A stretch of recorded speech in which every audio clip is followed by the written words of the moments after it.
Ja, det har jo forandret hele livet mitt. Fordi når jeg kom, så hadde jeg ingenting. Jeg var veldig innesluttet. Jeg hadde nesten ikke noe særlig stemme. Jeg husker jeg så ned hele tiden. Jeg synes det var veldig skummelt, men så var alle så imøtekommende og snille, så da skjønte jeg etter hvert at det var ikke noe å være redd for.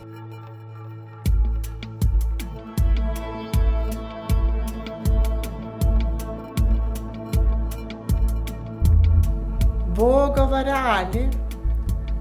Våg å være fri. Våg å føle det du gjør. Si det du vil si. Kanskje de som holder munn er reddere enn deg. Der hvor alt er gått i lås, må noen åpne vei. Våg å være sårbar. Ingen er av stein. Våg å vise hvor du står. Stå på egne bein.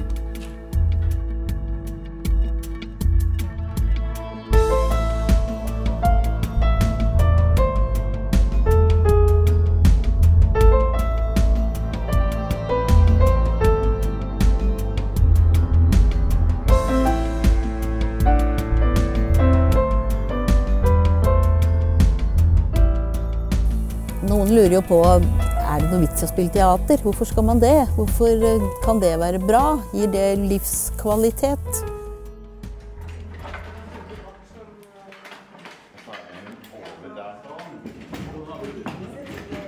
Teater Wildenvei er jo et aktivitetstilbud.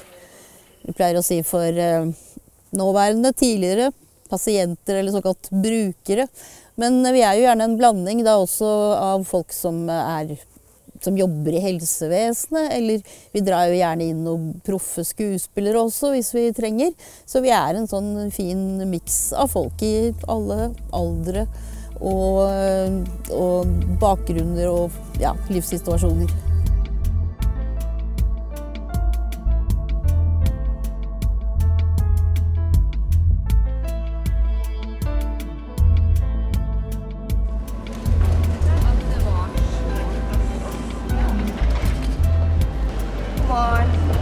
Hun er klar for tur. Akkurat nå tar jeg et skritt av gangen. Stemningen nå, når billettene er klar, så tror jeg det er ganske greit nå. Vi mangler Irene, Rune og Torunn. Der kommer Torunn. Hallo. Hallo, hallo. Hei, hei, alle sammen. Hallo. Vi har 2 på sykehus. Ja. Hei, Irene.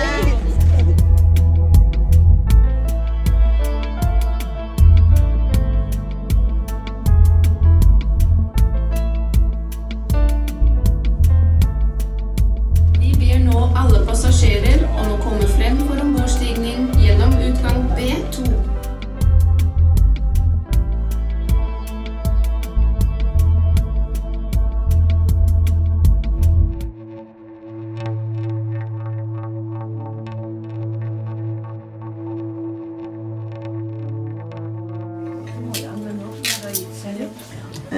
God morgen, har du sovet godt? Har du det seg? Jeg pleier ikke å våkne så sent. Nei, så bra. Ja, hvordan er det på rommet? Er det fortsatt like fint da? Ja, jeg liker det rommet. Har du fått skrevet et dikt til? Ikke ennå. Jeg drømmer litt om sånne bøker å skrive i. Ja, har du ikke bok å skrive? Du har tok med en bok med blankark på ene siden og notelinjer på den andre. Men det er liksom ikke helt det samme som de skrivebøkene jeg har hatt helt. Men jeg har med penn. Jeg har med penn, ja, men det er bra. Jeg hadde skrevet en del dikt. Jeg hadde til og med fått et dikt i Dagbladet som månedens poetikon. Men jeg var ikke sterkere enn at da jeg skulle skrive en sangtekst, så drøyet og til slutt så ga Edvard meg et papir og noe å skrive med, og bare sa, skriv den nå. Jeg trengte den støtten. Kommer du først i den situasjonen at du kommer på utsiden med uføretrygd og det hele, og sånn, så det kan bli en veldig sånn stram rolle. Du blir en pasient, og du blir liksom vant til at nei, du er en ting, altså, og det er ikke særlig vellykket sak. Og så får du testet ut mange forskjellige måter å være på. Du får testet ut den fine dama som har blitt skilt. Du får testet ut den gamle jomfruen som rasende på alt som heter menn og kjærlighet. Nei, men husk på en ting, du vet aldri når du plutselig kan møte en mann med stor M. Da gjelder det å være parat. Gjør et fordelaktig førsteinntrykk. Tenker du noen gang på det? Du får testet ut den brutale sjefen i en klovnerolle jeg spiller nå. Og så legger man det fra seg. Det før generalprøven. Jeg har nettopp løpt hjem til rommet mitt for å finne den som jeg holder gitaren med når jeg skal spille. Prøvde tyde en fortelling, men det fantes ikke ord. Jeg som har gitt opp hovedfag som tilsvarende mastergrad. Jeg ble kastet ut fra hovedfag og på en måte arbeidslivet fungerte ikke og sånne ting.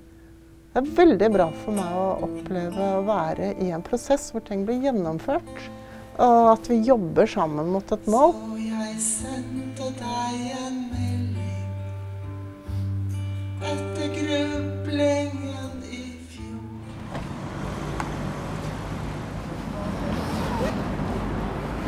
Det var den jeg så på, plakaten vår.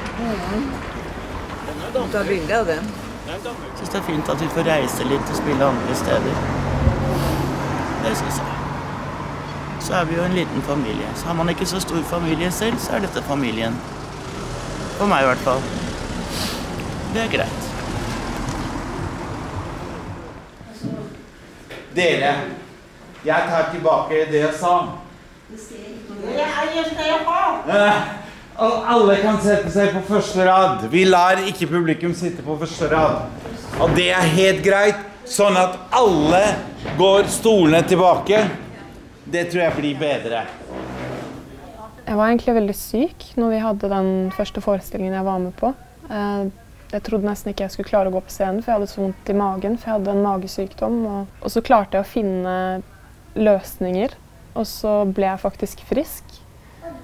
Ikke helt frisk, men i hvert fall frisk nok til at jeg kunne fullføre videregående og få meg en jobb. Og når jeg var på jobbintervju, så husker jeg at det var som å spille skuespill. For jeg gikk inn i det rommet, og så var det sånn at jeg lot som med mitt kroppsspråk og måten jeg snakket på, måten jeg ordla meg, som om jeg var den personen jeg ville være. Og så fikk jeg bare en jobb, og så fikk jeg den andre jobben jeg søkte på, og så fikk jeg den tredje. Jeg ble en helt annen person. Fra å være en som ikke hadde noen tro på seg selv. Jeg husker når jeg satt på T-banen og sånn før jeg begynte i gruppa, så følte jeg liksom at alle andre mennesker i samfunnet hatet meg. At jeg var helt grusom.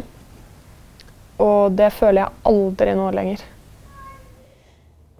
Vi pleier å understreke at Teater Villenvei ikke en terapiform, eller folk blir ikke sendt dit for å få behandling. Og det går jo noe på da at vi observerer ikke, vi skriver ikke journaler. Men det klart det en form for terapi for alle som med. Hei, jeg skal bare finne et eller annet. Ja, pillene mine. Medisiner ikke det beste. Det beste å gjøre noe kreativt. At de som har vært psykisk syke kan veldig mye egentlig. Sånn. Jeg vet jo hvorfor. Man kaller det vel å være paranoid eller noe sånt. Jeg tror jo at noen prøver å ta fra meg katten. Og jeg er helt overbevist om at de skal stjele katten min og bruke den i steiken og spisen. Ja, så jeg er veldig, veldig sint og veldig... hvis jeg tror virkelig, når jeg tror virkelig på det, så må jeg er jo kjempelei meg. For jeg er jo så glad i katten min. Så det en ganske sånn tøff rolle hvor jeg uvant, men veldig fin, synes jeg, tross alt. Gæren kjæring. Det litt moro å være så sint, da. Unnskyld, hva dette for noe? Ikke spilluskyldig, du vet hva jeg mener. Nei, overhodet ikke så vennligst forklar. Det å ha vært psykisk syk, for min egen del, det har vært en gave. Jeg har fått en gave. Ja. Veldig... Jeg var ikke det samme mennesket før som jeg ble etter. Fantastisk å ha vært syk og blitt frisk.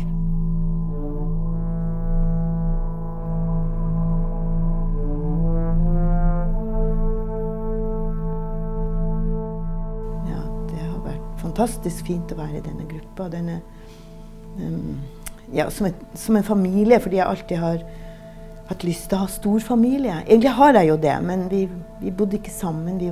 Vi ble bortsatt alle sammen. Så denne store familien på ca. 20 mennesker, det midt i blinken for meg.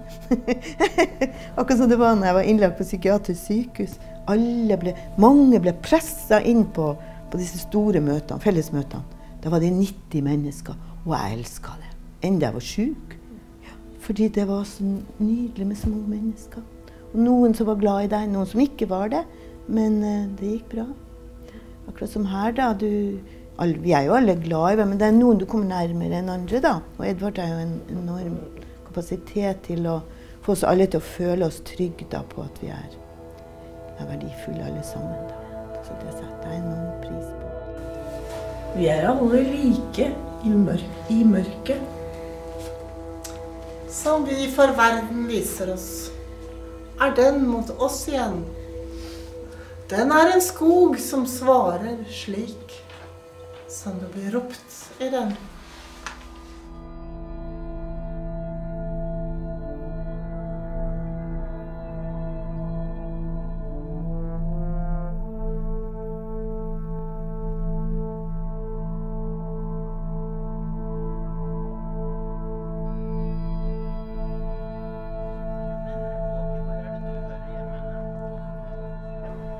Ja, dere klare? Ja, da vi klare. Både gleder og gruer oss litt. Jeg gleder meg veldig. Dette jo så utrolig stort at vi har fått besøk av Teater Vildmark. Kommet helt til Tromsø for å vise oss hvordan det må være å spille teater for oss. Så jeg gleder meg veldig. Det gjør jeg.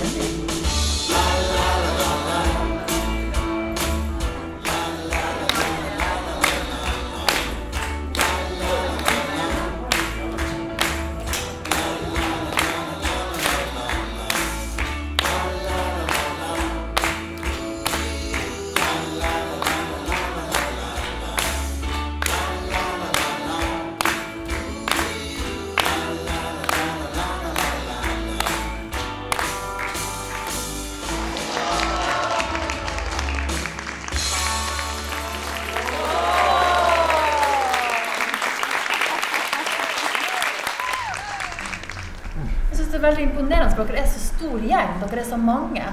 Så jeg tenker at det også en sånn, man må lage stykker som involverer et så stort ensemble for å passe både tidsmessig men kan du si noe om hvordan dere jobber, eller hvordan du jobber som regissør, hva som din bakgrunn, hvordan tradisjon du kommer ifra, hvordan jobber du på en måte med det ensembletekniske? Ja, altså min bakgrunn så jeg har gått regilinje i Warszawa, så der har jeg jobbet i vel 8 år på forskjellige institusjonsteatrene. Så den jobben her begynte jeg med bare mens jeg ventet på vanlig arbeid da, tenkte jeg. Og så ble det til at jeg likte det så godt, det vanlige arbeid, det ikke det jeg interessert i. Altså jeg synes det var mye mer spennende å jobbe på den måten, og mye, så det man slipper konkurranse og veldig mye av det som i institusjonsteatrene. Den har hatt den rollen for lenge, hvorfor skal ikke noen andre få, og så videre. Alle sånne problematikk eksisterer egentlig ikke. Så det og det man gjør, det det jeg jobber med, det veldig mye, altså jeg liker kanskje ikke bruke ordene Stanislavski, den innlevelsen, den troverdigheten, det å leve seg inn i roller, det betyr veldig mye. Egentlig spille minst mulig, ha minst mulig parikk, minst mulig alt mulig, være seg selv og menneske. Den troverdigheten, det anser jeg som det aller viktigste. Edvard hjelper oss å se med håp fram mot forestillingene. Da lærer vi å det er klart at det er ikke nok bare med teateret selvfølgelig, men det er noe med at Edvard har en smittende optimisme. Han tror ting går, så han er en veldig god rollemodell. Og jeg har vært gjennom mange sånne grue meg-runder før premierer og sånne ting, og før vi skulle opptre. Og sånn rent spontant så har jeg kommet til å se meg selv i speilet og så si det kommer til å gå kjempebra. Og på en måte lære å backe meg selv opp sånn at jeg har på en måte troen på at det går da. Nå har jeg alltid elsket å drive med teater da, og det var jo det jeg gjorde før jeg ble syk. Så for meg så var det på en måte som om jeg fikk en sjanse til å ta del i noe som jeg har lengtet veldig etter, men det å kunne ta på seg andre roller, det kan være veldig befriende. Du kan få utløp for veldig mange følelser, og du kan gjøre ting som du kanskje ellers ikke kunne gjort i den virkelige verden. Snakk til meg, Dmitri. Fortell meg et eller annet. Det spiller ingen rolle hva du sier, men snakk. Hvem er du? Hvem er du, min store, kloke Dmitri? Jeg kjenner deg nesten ikke. Jeg har aldri hatt en så god regissør som løfter fram det beste du har i deg, får deg til å tro på deg selv. Og jeg har heller aldri vært med i en gruppe som har akseptert meg for den jeg er, og som jeg har turt å vise den virkelige meg.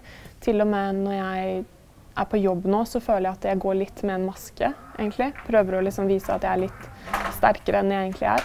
Men i den gruppa her så kan jeg bare være meg selv. Jeg skal nok overleve denne vinteren, og så enda en. Og så enda en. Og så enda en. Og i hvor mange år må jeg... Det er rom for å ikke være perfekt, og jeg møtte på en måte det å bli akseptert, forståelse, empati. Det er noe helt annet enn når jeg drev med drama før. Og det har gjort meg til en helt annen skuespiller, på en måte. For da du tør så mye mer når du føler at noen støtter deg. Det som er litt spesielt med Teater Wildenvei, er jo det at vi er en teatergruppe hvor det er litt mer rom for dårlige dager enn andre steder. Om du har fysiske plager, psykiske plager, begge deler. Noen ganger kan man ikke stille opp. Men det betyr ikke at du ikke kan være med. Man er fleksibel, og man prøver og at vi alle kan gjøre noe godt og nyttig, selv om vi har dårlige dager. Hele scenen avslutningsvis blir sånn at alle kommer fram her. Men du prøver da. Gå frem. 3 skritt. Og her er bestillinger fra Argentina. Og tar den, ja. 500 000 tropiske roboter til det argentinske hvetemarkedet for å dyrke hvete. Jeg har jo gått så langt som å si at er man først med i teater, så må man holde liv i seg. Man kan ikke ta livet av seg når man har en premiere rett rundt svingen. Man kan ikke svikte de andre. Man må stille opp. Og da blir jo teater noe som faktisk holder liv igjen.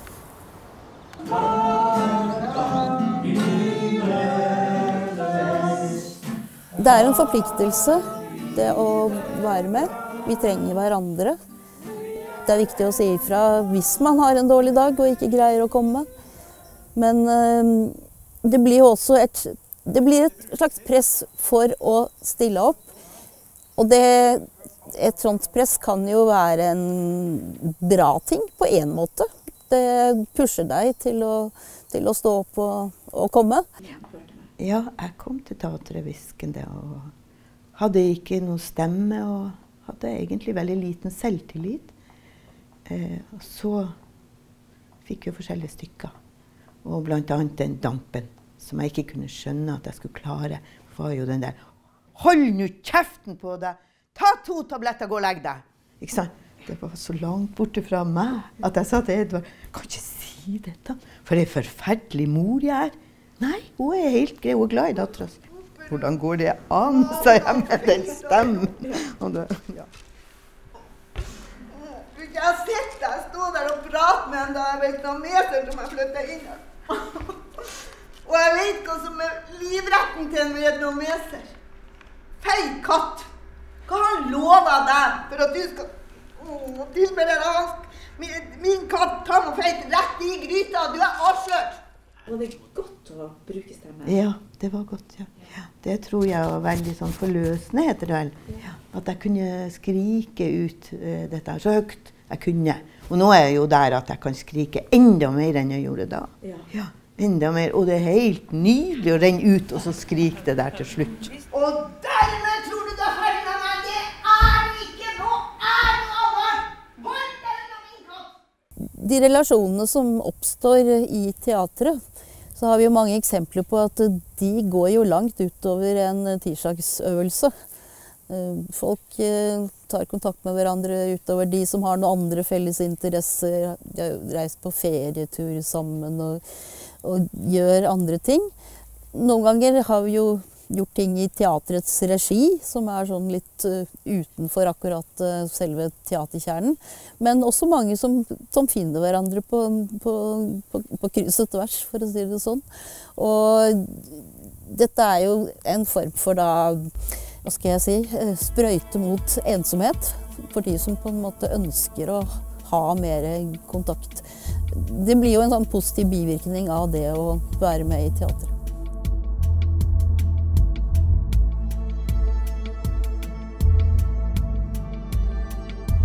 Hei. God morgen. Nei, god kveld, mener jeg. For meg var det sånn at jeg fikk ryddet vekk alt tøyet og ordnet og gjort det sånn i orden. Så tenkte jeg ta meg en liten bil. Og så våknet jeg nå. Og da var klokka 7:30. Jeg var helt forvirret. 7:30. Jeg tenkte, alle er godt, og jeg er alene nå. Jeg er alene. Ja, jeg er veldig alene. Neida, jeg tuller. Ja, det er jo noe som er det at man er inkludert i et fellesskap da. Og det er da viktig at man føler seg trygg da.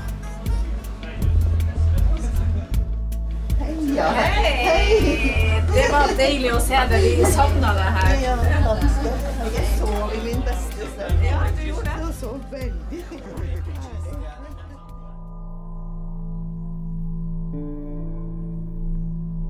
Det var ikke inne å være nordlending når jeg kom til Oslo.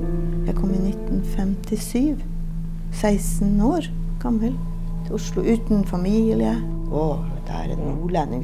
Liksom, en mann som sa en gang, du, ser du der i den, se der nede i gården. Se du holder der. Ja, det gjør jeg vel, sa jeg. Ja, der skal man begrave nordlendinger, sa han. Eller da kjente jeg bare i hjertet mitt at jeg klarer ikke dette mobbing her også. Det har vært nok hjemme i nord, fordi jeg var født utenom ekteskap, og mamma var syk. Da kalte de for tullet. Og jeg var løsunge, og ja, hadde ikke noe, hva heter det for noe? Noe å stå på en måte. Løsungen, hun der, vet du, det er ikke mye å satse på da. Ja. Det var nydelig med mat da. Det var utrolig godt og så hyggelig å være der. Tusen takk. Hele den dagen var bare en stor lykke. Det var det. At vi fikk litt sol til og med, det var jo så deilig. Gave fra himmelen, det vet du. Det var det.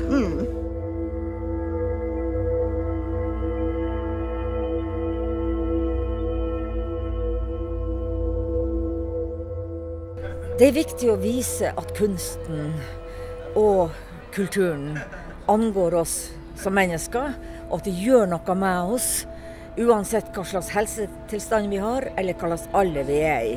Og det glemmer vi av og til, den kraften som kunsten, kulturen har. Det veldig enkelt. Tør å bruke det som finnes til noe nytt.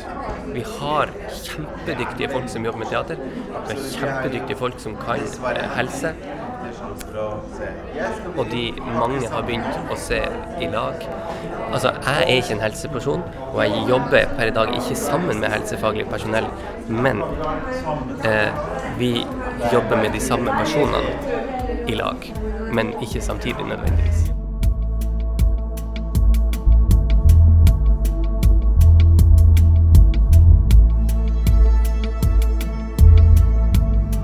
Teater Wildenvei befinner seg nå, samme hvordan vi ser det, innenfor rammene til helsevesenet. Og jeg synes jo det noe av det som gjør gruppen unik. Det hva skal jeg si, en billig måte. Det koster ikke all verden å ha et teater, men det gir mye gevinst. Det sier jo hele historien vår, at folk har hatt veldig utbytte av å være med.